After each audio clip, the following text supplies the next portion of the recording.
saudara-saudariku yang dikasihi Tuhan, pada zaman dulu ketika belum ada pompa air,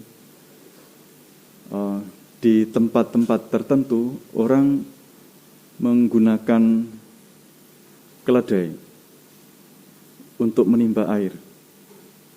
Jadi keledainya diikatkan di palang begitu, terus keledainya berputar terus begitu, sehingga airnya bisa ke atas. Dan ya untuk di tempat kita barangkali itu tidak terlalu dibutuhkan karena di sini air banyak. Tapi di tempat-tempat lain itu sangat dibutuhkan. Dan bagaimana orang bertani kalau enggak ada begitu zaman dulu.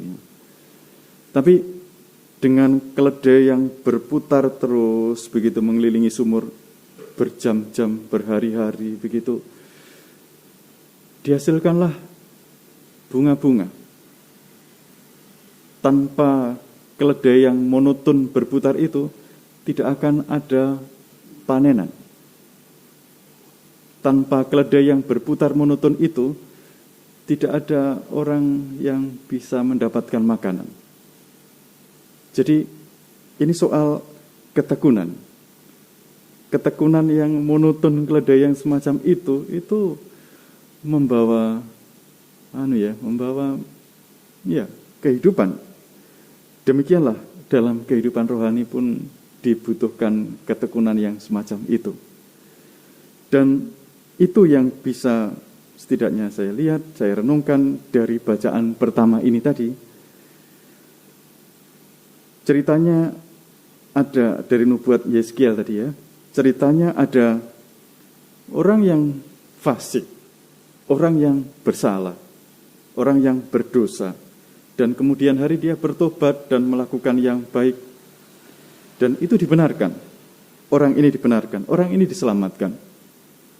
Di sisi lain, ada orang benar. Lalu kemudian berubah.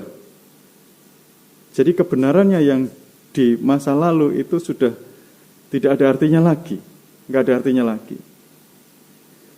Dari dua perbandingan semacam ini, lalu kita bisa merenung bahwa ternyata hidup itu sebuah perjalanan yang tidak selesai di awal.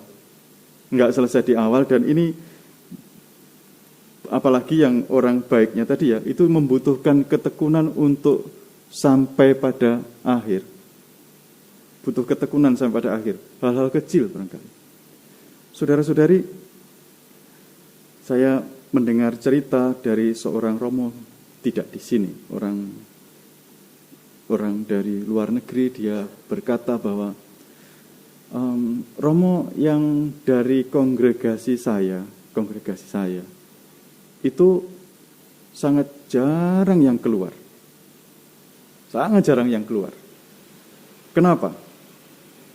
Karena katanya si romo ini, karena romo-romo yang dari kongregasi saya itu ketika memutuskan menjadi seorang romo, mereka akan setia sampai mati, bertekun sampai akhir.